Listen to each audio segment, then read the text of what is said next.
वृक्षवल्ली आम्हा सोयरी वनचरे, वृक्षवल्ली आम्हा सोयरी वनचरे, पक्षी सुस्वरे आळविती, वृक्षवल्ली आम्हा सोयरी वनचरे, वृक्षवल्ली आम्हा सोयरी वनचरे.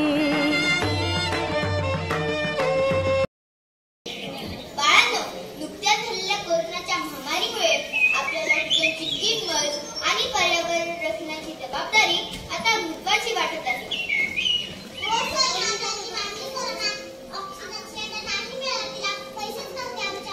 माझे वडील सोडून गेले. श्वास गुदमरत होता त्यांचा. पेन नाही मिळाला कोरोना काळात.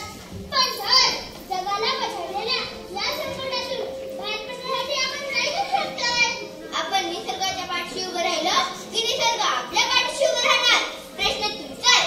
चला उत्तरही तुम्हीच द्या बरं. करा विचार, सांगा तुमचे अनुभव. सर, माझ्या जुन्या शाळेत प्रवेशासाठी एक झाड लावायचं आम्ही घरासमोर.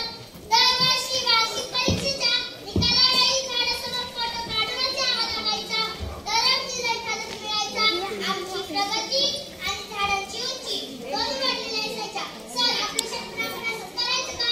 किती छान, नक्की करू. सर, आपल्या गावात मुलगीसारखी एक झाड लावायची पद्धत ग्रामपंचायतीने सुरू केली आहे. मला खूप आवडलं. माझ्या दोन्ही बहिणीच्या वेळी बाबांनी आमची 2 झाडे लावली. पुढच्या वर्षी मोहरी झाडला. वा वा, सुंदर.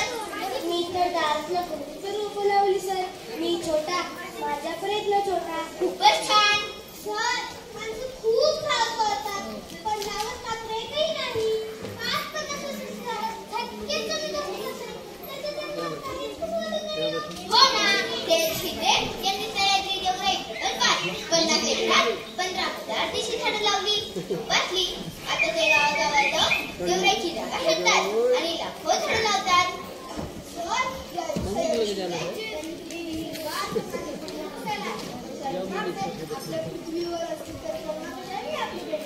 बरोबर. सर, सगळ्यांनी असेच प्रयत्न करायला हवे. सर, कालच पेपरला बातमी वाचली. त्यामुळे माते झाडं वाढण्याची पद्मश्री पुरस्कार आपल्याला का झालं? काय झालं? आता म्हटलं प्रमाण राहिल्याची पात्राच्या बेटावर बोलाही नको होतं. 36 वर्षापूर्वी पूर्ण रेताळ मारला. 14 एकरातल्या ओसाडगावावर लाखो झाडांचं जंगल बनवलं. जाधव पायघे यांनी वैराग जमिनीला हिरवा घालचा बहार करणारे ते मधुमती आहेत की त्यांची 36 वर्षांची तपश्चर्या साहित्य अभियानात घालायच्या आणि जंगलात करायच्या. हे काम त्यांनी केलं. चिकाटीने बांबूची लागवड केली. हत्ती, गबरा, शेर जिथपर्यंत पोहोचल तिथपर्यंत जंगलाचं अस्तित्व वाढतं असं त्यांचं मत. सरकारला त्यांनी उत्तर दिलं, पृथ्वीच राहणार नसेल पण पद्मश्री येऊन करू काय? सर, आपण केली की सीडबॉक्स संकल्पना. मागच्या जून महिन्यात पावसाळा सुरू झाला की मातीच्या गोड्यात बिया लागून प्रवास करताना रस्त्याच्या बाजूला टाकायच्या. हो ना, अगो म्हणतात रोपं. मला पण एक कविता आठवली. ऐका. कवी म्हणून त्याने नुकतीच कविता लिहायला सुरुवात केली. त्याने झाडावर कविता लिहिली, पर्यावरणावर लिहिली. लोकांना ती खूप भावली. अभिनंदनाचा वर्षाव सुरू झाला. थोड्या दिवसात त्याला समजलं कागदी झाडाची कौतुक करून होतात. मग त्याला पाठीचं का करायचं?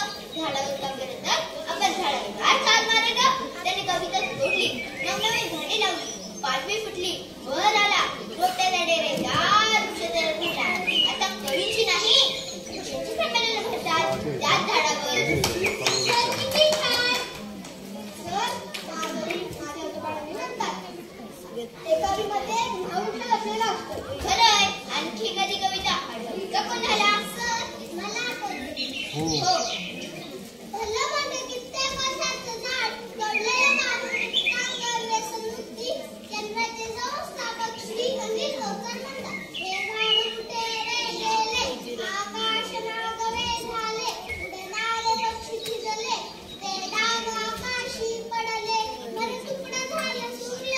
चंद्रास लागली घरघर. मर तुकडं झालं सूर्य.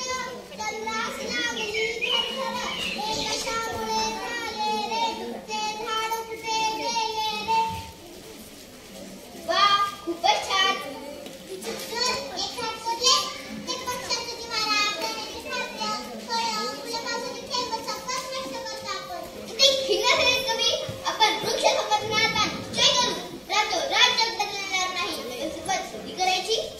करोडची गाडी झाडाच्या सावलीत लावण्याची चिंता करतो माणूस. आयुष्यभर पैशाची, सोन्याची, संपत्तीची श्रीमंती मागतो, पण जन्मभर मिळणारा प्राणवायू देणारे झाड, देणाऱ्या झाडाचा ऋणातून तरी जो देईल त्याचा विचार करत नाही. अन्न पाणी नसलं की बराच वेळ जगू शकतो आपण, पण प्राण्यावर नसेल तर मिनिट घर जगू शकणार नाही. मग झाड जपायला नकोत का? वटा पौर्णिमा निमित्त भल्या मोठ्या वडाच्या फांद्या तोडतात, फांद्याचं आयुष्य संपवतात, नवऱ्याचं आयुष्य वाढवून हजारांना सावली देणारा औषध वाट त्यांना जपायला हवं. सर, माझ्या इकडे दरवर्षी वट पौर्णिमेला वडाचं झाड लावते डोंगरावर. सर, आणि माझ्या आजीचं दसऱ्याला आपट्याचाच. आपण एक दाणं पेरलं असता आणि निसर्गाकडून एकच दाणं परत मिळालं असता तर काय अवस्था झाली असती आपली. हो ना, काय खाल्लं असतं आणि काय जमवलं असतं. डॉक्टर जॉन मॅकफर्सन म्हणतात, जर तुम्हाला खरंच वाटत असेल की पर्यावरण पैशापेक्षा कितीतरी कमी महत्वाचं आहे तर स्वतःचा श्वास रोखून तुमचे पैसे मोजण्याचा प्रयत्न करा. कसं शक्य आहे?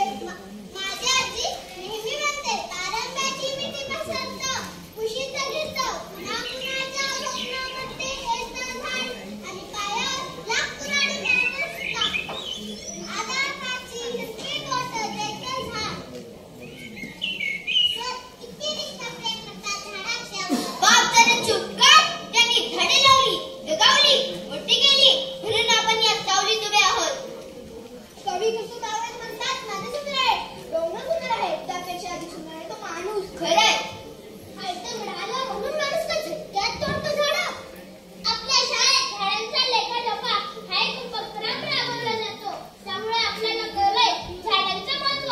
हो, चला छानपैकी 2-2 ओळी तयार करूया. सर, मी करू का 2 ओळी तयार? हो. सर, आपणही निसर्गाची लागतो. खूप काही झालं, फक्त हात पसरून बरं काही केलं. सर, पैशाचं झाड नसतं, पण झाडं पैसे वाचवतात. एकाच फांदीच्या टोकावर 4-4 फुलं, कळ्या वेगळ्या, कॅमेरे देखील हातांशी होते पहिला. भरभरून देतोय निसर्ग, नुसतंच फुलतोय, बागडतोय, त्याचे आभार तरी किती मानावे. झाडं खूप काही देतात. सर, एक शपथ घेऊया का? कसली शपथ?